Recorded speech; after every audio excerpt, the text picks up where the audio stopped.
Welcome to another Numismatic Notes with Benjamin. I am Benjamin, and tonight I am going to share with you the many faces of Simon Bolivar. It begs the comparison to to the Marshall Mathers song, "Will the real Slim Shady please stand up? Please stand up." I have a number of portraits from a number of nations tonight to share with you that all have depicted Simon Bolivar, but seem to be depicting different versions of the man. Let's see what you guys think. Also, if you haven't subscribed to my page, smash that subscribe button. I am closing in on 250 and I'd like to be closing in on 1,000. Help me out, help yourself out. Like and subscribe so that you receive up-to-date notifications of new content. This will be my 97th video in less than a year. I plan on doing this for some time to come. Let's get started. The very first note I have to show you is a banknote of Bolivia, which was actually named after Simon Bolivar, and the denomination is a Boliviano, which is also a denomination named after Simon Bolivar. Simon Bolivar had a mouthful of a name. His real name, or I should say the extended version of his name, is Simon Jose Antonio de la Santísima Trinidad Bolivar y Palacios Ponte y Andrade y Blanco. Poor child in kindergarten, right? He was born July 24th, 1783, and he died at the relatively young age of 47 on December 17th, 1830. In his time period, tuberculosis was able to do that. He is widely known as El Libertador, and probably his Game of Thrones name would be Bane of Spain, because he single-handedly led the revolt that freed territories that were to become Venezuela, Bolivia, Colombia, Ecuador, Peru, and Panama to their independence. He was simultaneously leader of 3 different nations, and fighter of over 100 battles, and he actually rode his horse, or at least rode horses, for a combined total of 70,000 kilometers or more. It was amazing the endurance he had, more than Hannibal. I was just stunned doing the research.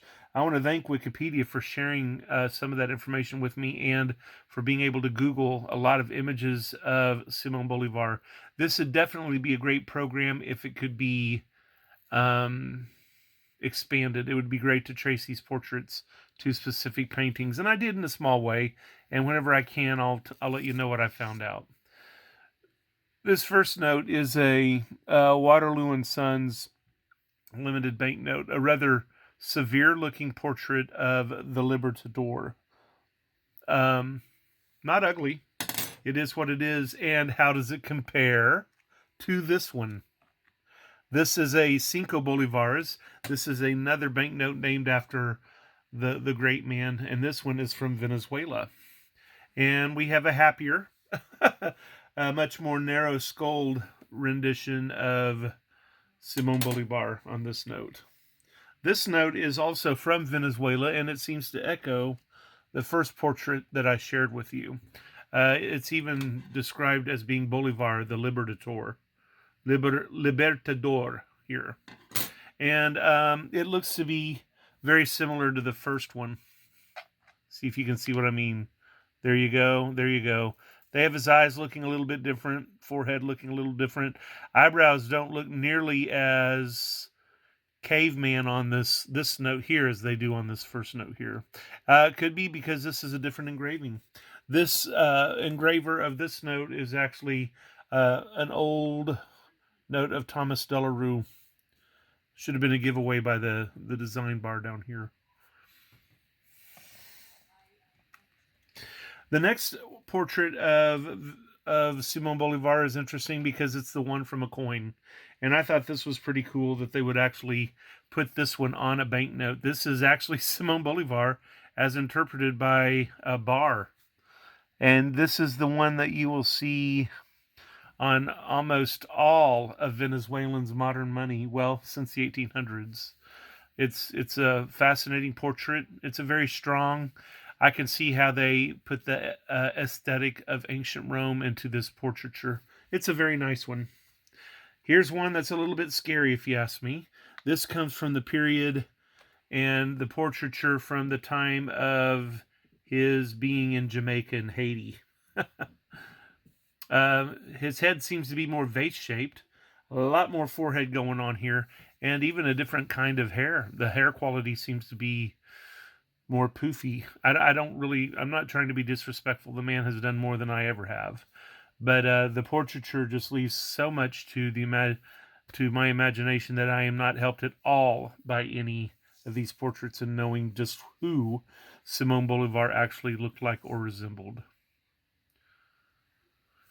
This one clearly came from a painting, and you can see online versions of this painting, but it seems like they flipped the portraiture so that it was looking more to the lower left rather than to the lower right in the paintings that I was able to see.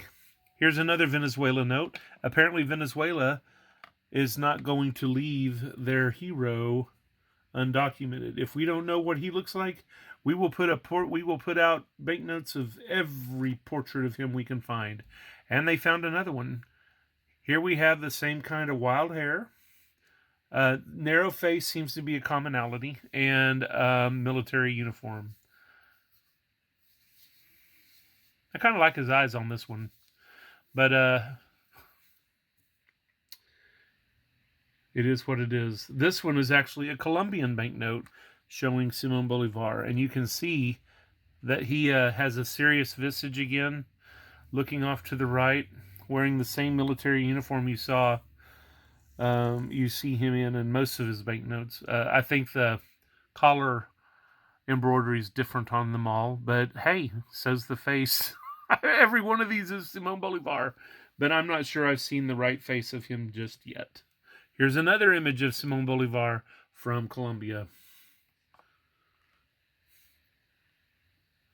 I don't know how to explain his face on this, and rather than almost an angelic half interest in what's going on around him. It's a very interesting portraiture, and I would put this up there with one of my favorites of his portraiture.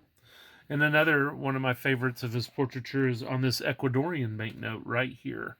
This Ecuadorian note is from Thomas Delarue, and it makes sense since Thomas Delarue also designed this one, and you can kind of see they're almost the same portrait. Almost. The hair's engraved a little bit darker. The embroidery on the uniform looks to be identical. There's a little bit more darkness towards the left eye on this note than there is on this note. But you can see a similarity. Oh, and this is one of my birthday notes. I love that. Look at that. My birthday on a banknote. Completely forgot about that one. Here's another one. This one's a nice looking one of Simon Bolivar. It seems to be a much younger one. Much more filled out features. And based on some of his teen portraits, he did have a fantastic set of eyebrows. This may be a rather accurate set of his eyebrows. Let's take a look at another Bolivars from Venezuela. And we're back to the skinny, tall portraits of Simon Bolivar. This doesn't even look like him at all on this banknote from Argentina, and that's because that isn't him. That's San Martin. Simon Bolivar appears on the back of this note as one of the heroes of independence and rebellion from Spain. And you see, I believe Arctic is here. You see Simon Bolivar here in the second portrait, San Martin, and then Bernardo O'Higgins. I always got a kick out of that, being Irish myself. But here we go, Simon Bolivar. So far, I've shown him to you on notes of Argentina, Bolivia, Ecuador, Colombia, and Venezuela. That's about the lot, y'all. Here's another one from Colombia. His hairstyle has been somewhat restrained on this one. The shape of his eyebrows are different. They're a little bit more angular than you see on some of them. But it seems to be a portrait that could exist of a human being. Here's another portrait on another Bolivian banknote. And it seems to be consistent with his other portrait. This is a Thomas Delarue portrait. And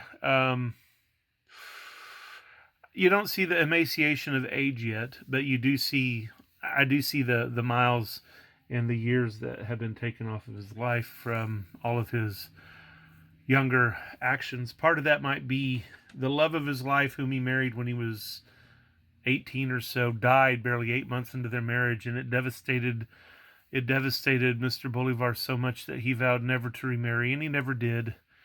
And he was bereft for some time after the death of his love until he channeled his energy into independence for his homeland from the Spanish monarchists. He had no love lost for Spain. And here is it's one of the last Venezuelans I'm going to show you. A much different, this one's, he has a much more pointed chin, bigger cheekbones, and a wider forehead than it does on some of the others. But, it's a nice looking face. And there we have his signature eyebrows. Not a bad portrait of Simon Bolivar. If you haven't decided to subscribe to my page, please do so now. And I'm going to show you my favorite portrait of Simon Bolivar. Almost has eyes that'll look right through you. Take a look at this. Here we have another banknote from Bolivia, or from Venezuela. Actually, from the Bolivian Republic of Venezuela. This, I think, is the nicest portrait of Simon Bolivar, but I have no way of knowing if it's really Simon Bolivar or not. I don't really know. I found one drawing that seemed to be drawn from life near the end of his life, and it was just like a line image, and he looked like an ill old man. And all of these other portraits were done, I believe, some of them as soon as 30 years after his death. He died in 1830. I think this came from a portrait from 1860, so I'm not sure what they used as a model at this point. But as with all good men, and as with all good concepts that need to be timeless and expand in age, it may be a good thing that we don't know exactly what Simon Bolivar looks like, because there may be a time where Simon Bolivar is needed again, or his spirit, or his passion, and then Simon Bolivar can look exactly like we need him to look, the person who is leading the charge for change. I have no politics either way in the effects or the life of Simon Bolivar. It just fascinated me that there would be nations from all over Central and South America that honored this man with portraits on their banknotes, with the name of their nation on the banknotes, and with the name of the money on the banknotes. And nobody seems to know exactly what he looks like. This has been Numismatic Notes with Benjamin. Have a jewel of a day.